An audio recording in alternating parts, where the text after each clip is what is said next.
Hello दोस्तों, आप सभी का स्वागत है मेरे यूट्यूब चैनल में। आज की कहानी है तेरी मेरी कहानी भाग 15। सलेहा और आफरीन कॉलेज के अंदर आए और अपने अपने डिपार्टमेंट को खोजने लगे। उन्हें कॉलेज के बीचों बीच कैंपस में काफ़ी भीड़ इकट्ठी दिखाई दी, लेकिन उन्हें कॉलेज के फर्स्ट डे किसी झमेले में नहीं पड़ना था, इसीलिए वो वहाँ से तुरंत चले गए।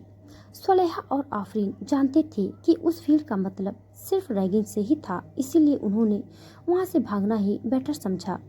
तभी सलेहा की नज़र वहाँ खड़े ऊपर लगे डायरेक्शन बोर्ड पर गई। यार आफरीन, मेरा डिपार्टमेंट वो सामने राइट साइड है और तेरा पीछे लेफ्ट साइड। तू अकेले ही चली जाएगी ना? आफरीन ने बस हाँ कहा और वो दोनों ही अपने अपने डिपार्टमेंट की ओर चली गई।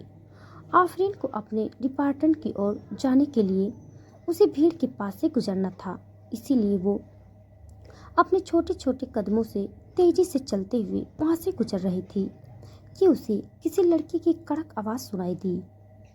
ओह पीटी उषा, कहाँ भाग रही है? बिना बादशाह को सलामी दिए इस आवाज़ को सुन आफरीन के तेज कदम अपनी जगह पर ही रुक गए। अब जरा अपने चेहरे का दीदार कराओगी या ऐसे ही मुंह मोड़े खड़ी रहोगी? उस लड़के ने इतना ही कहा था। उसके दोस्त जोर जोर से हंसने लगे।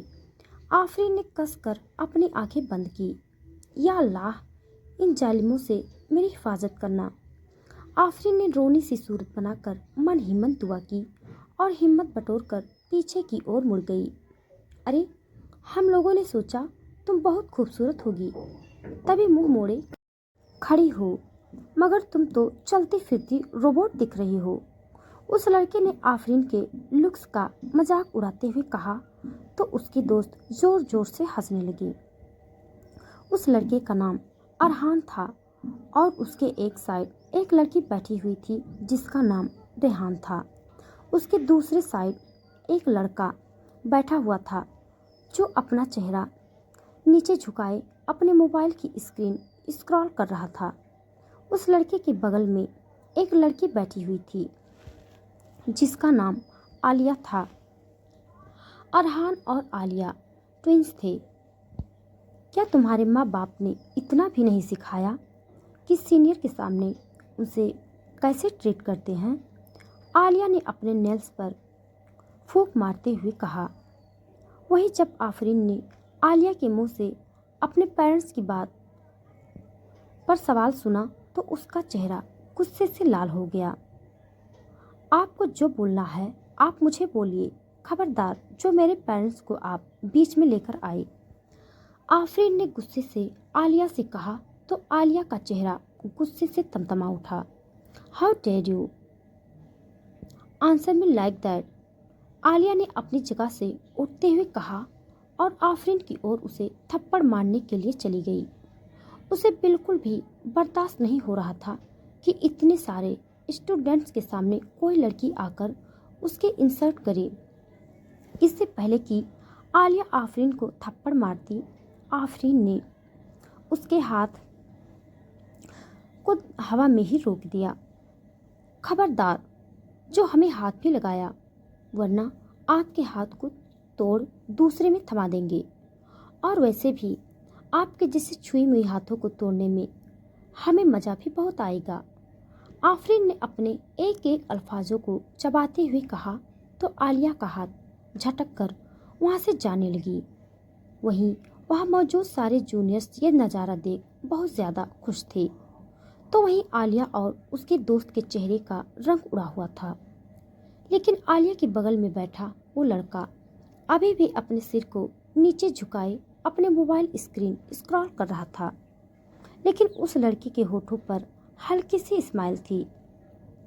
आफरीन वहां से जाने लगी, तभी आलिया ने खुद को संभाला और आफरीन को अपनी पूरी ताकत से पीछे से धक्का दे दिया। आफरीन इस धक्के से संभल नहीं पाई और जैसे ही वो मुंह के बल गिरने की हुई, किसी ने उसे अपने मजबूत बाहों में थाम लिया। आफरीन, जिसने गिरने के डर से अपनी आंखें बंद कर रखी थी, उसे जब रियलाइज हुआ कि वो गिरी नहीं है तो उसने झट से अपनी आंखें खोल ली और इसी के साथ उसकी सुनहरी आंखें किसी की काली गहरी आंखों से जा टकराई। वो आंखें आफरीन को इतनी ज़्यादा अट्रैक्टिव लगी कि वो उसे एक पल के लिए देखती ही रह गई। क्या तुम ठीक हो लिल गर्ल? उस लड़के की अट्रैक्टिव मैनली वॉइस सुन आफरीन अपने सेंस में आई। तब जाकर उसे रियलाइज हुआ कि वो कब से उस शख्स की आंखों में ही खोई हुई थी, जिससे सोच उसका चेहरा सुर्ख हो गया। हाँ, आफरीन ने बस इतना ही कहा और खुद को संभाल कर खड़ी हो गई। अब जाकर उसने उस शख्स का चेहरा देखा। 6.2 इंच की हाइट वाला वो शख्स बेहद हैंडसम था, जिसे कोई देख ले तो उस पर से अपनी नज़रें ही न हटा पाए। उस लड़के के सिल्की हेयर उसके माथे पर बिखरे हुए थे। ब्लू डेनिम जीन्स के ऊपर वाइट टी शर्ट और ब्लैक जैकेट पहना वो शख्स बहुत ही ज़्यादा अट्रैक्टिव दिख रहा था, जिसे देख आफरीन भी उस पर से अपनी नज़रें नहीं हटा पा रही थी। उस लड़के ने आफरीन को खड़ा किया और आफरीन के कंधे पर अपना एक हाथ रख आलिया के करीब चला गया। वो लड़का आफरीन के कंधे पर अपना हाथ रखे आलिया के ठीक सामने खड़ा था। जब आलिया ने उस लड़के को आफरीन के करीब देखा तो आलिया का चेहरा गुस्से से जलन से भर गया। आलिया, तुम्हारी हिम्मत कैसे हुई किसी लड़की को ऐसे धक्का देने की? उस लड़के ने रूखेपन से कहा। सालार, आखिर तुम अपने दोस्त को छोड़ इस लड़की की साइड कैसे ले सकते हो? तुम जानते नहीं इस लड़की ने तुम्हारे दोस्तों के साथ मिसबिहेव किया है। आलिया ने नफरत भरी निगाहों से आफरीन को देखते हुए कहा। अगर इसने कोई मिसबिहेव कर भी लिया तो भी तुम इस पर हाथ नहीं उठा सकती। सालार ने इतना कहा और कंसर्न भरी नज़रों से आफरीन की ओर देखा, जो अपने उन बड़े बड़े ग्लास वाले चश्मे के अंदर से उसे ही देख रही थी। सालार ने उसे एक स्माइल पास किया और आफरीन के कंधे से उसका बैग निकाला और उसे उल्टा कर उसका सामान जमीन पर गिरा दिया।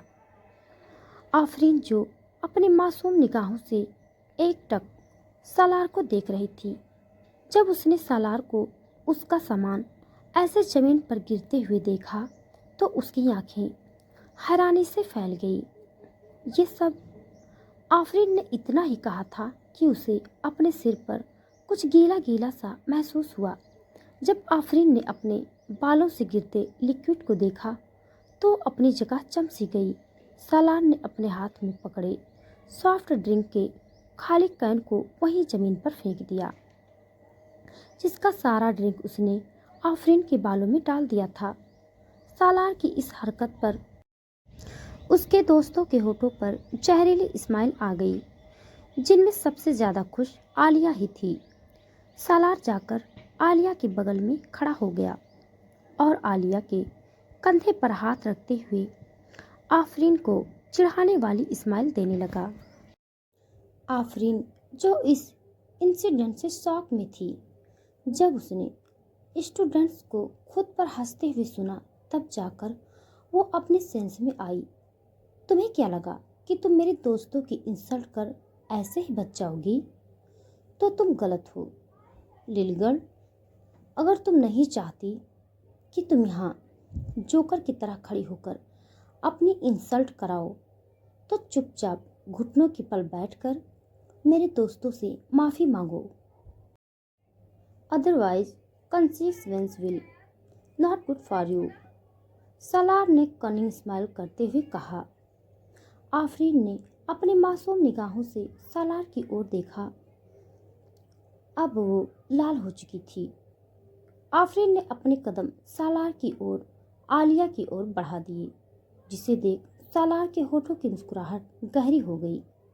आफरीन आकर सालार और आलिया के सामने खड़ी हो गई। यहाँ खड़े होकर अपना बदसूरत चेहरा दिखाने को नहीं कहा, बल्कि घुटने के बल बैठने को कहा है। आलिया ने एटीट्यूड के साथ आफरीन से कहा। आफरीन नीचे झुकने लगी, जिसे देख आलिया के चेहरे पर न बयां करने वाली खुशी छा गई। इससे पहले कि आफरीन घुटनों के बल बैठती, अचानक ही आफरीन ने अपना पूरा जोर लगाकर सालार के हैंडसम फेस पर एक मुक्का जड़ दिया। सालार, जो इन सब के लिए रेडी नहीं था, उसने अपना एक हाथ अपने नाक पर रख दिया, जिससे अब ब्लड निकलने लगा था। वही आफरीन का ये मूव देख वहां मौजूद सारे लोगों की आंखें फटी की फटी रह गई। आखिर उसने 10 सलार हदीद को पंच मार दिया था। आलिया ने तो शौक से अपने मुंह पर हाथ ही रख लिया। तुम बदतमीज लड़के, तुम्हें क्या लगा कि तुम्हारी ये छिपकली और तुम मेरी बेइज्जती करोगे और मैं तुमसे माफ़ी मांगूंगी? कभी नहीं। आफरीन अंसारी शान से मरना पसंद करेगी, न कि बुज़दिली से जीना। आफरीन ने इतना कहा और अपने बैग का सामान उठाकर वहां से जैसे ही जाने लगी, सालार ने उसकी कलाई पकड़ उसके अपनी ओर खींच लिया। आफरीन, जो इन सब के लिए रेडी नहीं थी, वो सालार के मजबूत सीने से जा लगी। आफरीन ने गुस्से भरी निगाहों से सालार की ओर देखा, जो जानलेवा नजरों से उसे ही देख रहा था। सालार ने आफरीन के बाजुओं को मजबूती से पकड़ा, जिससे आफरीन को दर्द तो बहुत हुआ, लेकिन उसने इस बात की अपने चेहरे पर शो नहीं होने दिया। तुम्हारी हिम्मत कैसे हुई सालार, हदीद पर हाथ उठाने की? तुमने गलत किया लिल गर्ल, यू हैव टू पे फॉर दिस बैडली। सालार ने अपने एक एक अल्फाजों को चबाते हुए कहा। इस वक्त उसकी आंखों में आफरीन के लिए बेपनाह नफरत और गुस्सा था, और जो बात उसके गुस्से को और ज़्यादा बढ़ा रही थी वो थी आफरीन की चैलेंजिंग नज़रें, जो उसकी आंख से आंख मिलाकर बेताबी से उसे घूर रही थी। सालार आफरीन के कान पर झुका और अपनी धीमी मगर कर्कश आवाज में बोला, दुश्मनी मुबारक हो लिल गर्ल। इतना बोल सालार ने आफरीन को छोड़ दिया। आफरीन ने एक नज़र सालार और उसके दोस्त को देखा और अपने बैग झाड़ते हुए वहां से चली गई। दुश्मनी जम कर करो, लेकिन ये गुंजाइश रहे, जब कभी हम दोस्त हो जाएं तो शर्मिंदा ना हो। इस आवाज़ को सुन सालार ने अरहान के बगल में बैठे लड़के को देखा, जो अपने मोबाइल में नजरें गड़ाए ये लाइनें बोल रहा था। जिसे देख सालार ने अपनी खाली कैन उस पर फेंक दी। फहद, तू अपनी बकवास बंद कर। सालार उस लड़के यानी फहद पर झुझलाया तो फहद अपने मोबाइल को पॉकेट में डाल सालार के करीब आ गया। सालार, तुझे इन लोगों का साथ नहीं देना चाहिए, वो भी ये जानते हुए कि ये सब गलत कर रहे हैं। फहद, तुम प्लीज अब अपना प्रवचन देना बंद करो। तुम्हें तो हमेशा हम सभी गलत लगते हैं। मुझे तो ऐसा लगता है तुम हमें अपना दोस्त मानते ही नहीं हो। आलिया ने फहद की बात बीच में ही काटते हुए कहा, इनफ आलिया, तुम फहद के बारे में ऐसे कैसे कह सकती हो? माना कि उसने कभी हमारे साथ स्टूडेंट को बुली नहीं किया, मगर उसने कभी इंटरफेयर भी नहीं की। सालार की कड़क आवाज सुन आलिया का मुंह लटक गया। हाँ आलिया, सालार इज राइट। अरहान और रेहान ने सालार की बात को सपोर्ट करते हुए कहा। Okay, I am sorry Fahad. Alia ने फेक स्माइल करते हुए कहा। No need Alia. फहद इतना बोल विसल बजाते हुए वहां से चला गया। आलिया बस हाथ की मुट्ठी कसे उसे देखती रह गई। वहीं दूसरी ओर सुलेहा जब अपने क्लास में इंटर हुई तो वो कुछ ही पलों में क्लास की सेंटर ऑफ अट्रैक्शन बन गई, जिसे लड़के घूरे जा रहे थे। सुलेहा उन सबकी नज़रों से अनकंफर्टेबल हो रही थी, लेकिन उसने उन सबको इग्नोर किया और सेकंड रो में रखे डेस्क पर बैठ गई। अभी से अपनी जगह पर बैठे 2 मिनट भी नहीं हुए थे कि किसी ने उसके डेस्क पर टैप किया। नेल पॉलिश से सजे सुंदर हाथ को देख जब सुलेहा ने नजरें उठाकर सामने खड़ी लड़की को देखा, चेहरे पर ज़रूरत से ज़्यादा मेकअप लगाए वो लड़की अपने ब्लीच किए हुए बालों की लटों को उंगली में गोल गोल घुमाते हुए सलेहा को ही देख रही थी। उस लड़की ने एक शार्ट ड्रेस पहनी हुई थी जो ऐसे स्टूडेंट काफी रिबलिंग भी थी। उस लड़की के साथ एक और लड़की खड़ी थी जिसके बाल उसके कंधे तक कटे हुए थे। दिखने में वो दोनों ही किसी अमीर खानदान की बिगड़ी औलाद लग रहे थे। व्हाट? सुलेहा ने इत्मीनान से सवाल किया। तुम्हारे इतनी औकात नहीं कि तुम निशा रावत से सवाल करो। चुपचाप इस सीट से उठो और कहीं और जाकर बैठो। उस लड़की यानी निशा ने अपने नाम और रईसी का ढिढोरा पीटते हुए कहा। निशा की बात सुनकर सुलेहा हल्का सा मुस्कुराई और अपनी सीट से उठकर खड़ी हो गई। अगर आपको ये सीट ही चाहिए थी तो आप नॉर्मल में भी मांग सकती थी। इस तरह चीख चीख कर अपनी औकात बताने की ज़रूरत नहीं थी। सुलेहा ने मार्किंग स्माइल करते हुए निशा से कहा और अपना बैग उठाकर पीछे की रो में बैठ गई। निशा बस उसे दांत पीस कर देखते हुए रह गई। वहीं दूसरी ओर गर्ल्स वॉशरूम से निकलती हुई आफरीन अपने बालों को झाड़ रही थी कि उसके सामने किसी ने रुमाल पेश किया। आफरीन ने अपनी सिकुड़ी हुई बाहों के सामने से उसकी ओर देखा तो फहद उसकी ओर अपना रुमाल बढ़ाए खड़ा था। आफरीन उसके ड्रेसिंग सेंस से उसे पहचान गई कि ये वही लड़का है जो उन बदतमीज सीनियर्स के साथ बैठा हुआ मोबाइल चला रहा था। आफरीन ने एक गुस्से भरी नज़र फहद को दी और उसे इग्नोर करते हुए वहाँ से जाने लगी। आई एम सॉरी कि मैंने अपने दोस्तों को रोका नहीं, बट ट्रस्ट करो वो सब उतने भी बुरे नहीं हैं जितना तुम समझ रही हो।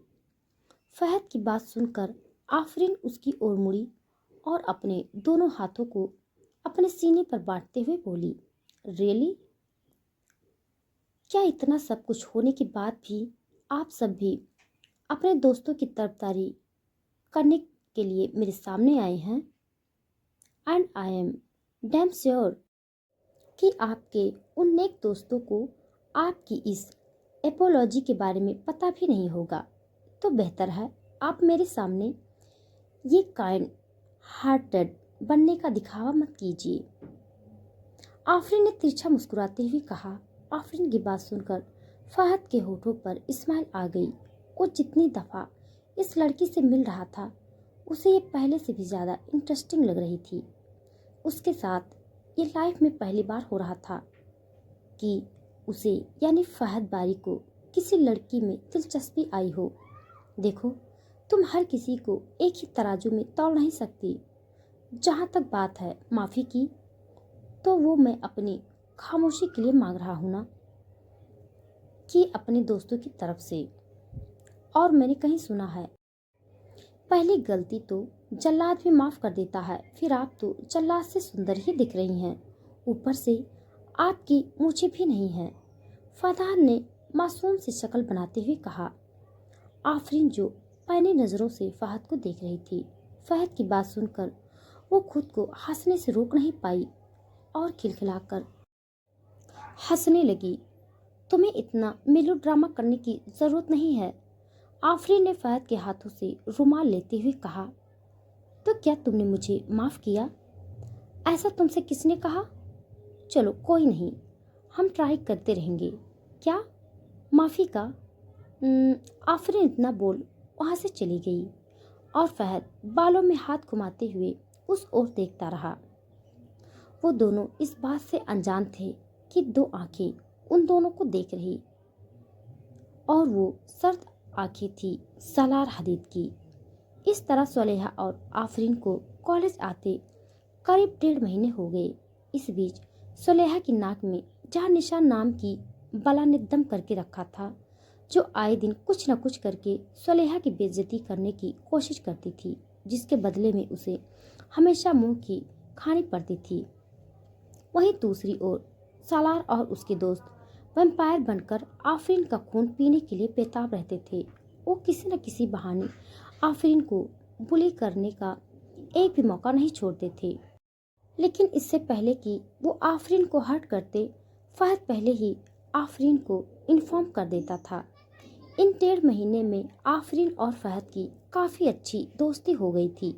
इसी बीच सलेहा और सलार की भी मुलाकात हुई थी, लेकिन जब भी वो मिले तब आफरीन उसके साथ नहीं हुआ करती थी। इसीलिए सालार को ये नहीं पता था कि आफरीन सलेहा कज़न है। वहीं इन 1.5 महीने में सामिया बी ने कई बार सलेहा से सिकंदर के रिश्ते को लेकर बात करने की कोशिश की, लेकिन किसी न किसी वजह से वो ऐसा कर नहीं पाती थी। इन सब से दूर 7 समुंदर पार सिकंदर आज अपने लिल डब को ऑफिशियली अपना बनाने के लिए रवाना हो रहा था। उसे उम्मीद थी कि इस बीच सामिया बी और अजीज दुरानी ने सलेहा को रिश्ते के लिए कायल कर लिया होगा।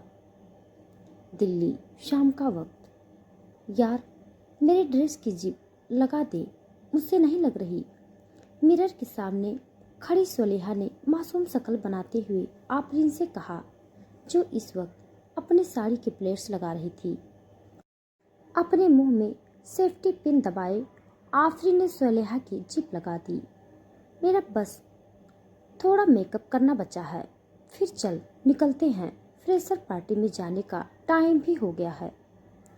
सलेहा ने अपनी आंखों पर काजल लगाते हुए कहा तो आफरीन बस हूँ बोल दी। आफरीन के मोबाइल पर भी फहद के 2 मिस कॉल आ गए थे। वो पार्टी में वेन्यू, जो कि दिल्ली का एक 5 स्टार होटल था, वहां पहुंचकर उसका वेट कर रहा था। थोड़ी देर बाद वो दोनों रेडी होकर नीचे हॉल में आ गई, जहां सामिया भी जमीला भी बैठकर बातें कर रही थी। जब उन दोनों ने सलेहा और आफरीन को देखा तो वो उन दोनों को देखती ही रह गई। सलेहा ने आज ब्लैक कलर का 1 शोल्डर इवनिंग गाउन पहना हुआ था। उसके साथ काले बाल, जिसे उसने नीचे से थोड़ा कर्ल करके खुला छोड़ा हुआ था, light makeup, red matte lipstick, diamond bracelet और मैचिंग हील्स में सलेहा आज कहर ढा रही थी। वहीं आफरीन आज अपने पढ़ाकू चश्मिश इमेज से अलग ब्लैक सीक्वेंस साड़ी, जिसका ब्लाउज स्लीवलेस था, उसने अपने बालों को स्ट्रेट करके खुला छोड़ा हुआ था। आंखों में हल्का smoky eye makeup, nude lipstick और डायमंड इयररिंग पहने वो आज बड़ा की खूबसूरत दिख रही थी। आफरीन जब भी अपना चश्मा नहीं लगाती थी तो वो अपनी आंखों में अपने सुनहरी आई शेड्स का लेंस लगा लिया करती थी, जो कि फ्रेशर पार्टी का आज थीम ब्लैक था, इसलिए उन दोनों ने ही ब्लैक आउटफिट कैरी किए हुए थे। सामिया बी ने अपने दोनों बच्चों की बधाई ली और उनके माथे को चूम लिया। वो दोनों सामिया बी और जमीला खातून को अल्लाह हाफिज बोल ड्राइवर के साथ कार से वेन्यू के लिए निकल गईं। वहीं दूसरी ओर सिकंदर, जो इस वक्त फ्लाइट में था, वो दिल्ली पहुंचने ही वाला था और वो इतने दिनों बाद दिल्ली आकर सबसे पहले अपने लिल डब का दीदार करना चाहता था। सलेहा के ख्यालों में डूबे सिकंदर के होठों पर हल्की सी मुस्कुराहट थी। ये सब इस बात से अनजान थे कि आज का दिन उन सबकी लाइफ में बहुत कुछ बदलने वाला था। तो दोस्तों, आज के लिए बस इतना। इसके आगे का भाग जानने के लिए आप सब मेरे साथ बने रहिए। हमारी कहानी आप सबको कैसी लग रही है कमेंट बॉक्स में ज़रूर बताइएगा। तब तक के लिए धन्यवाद।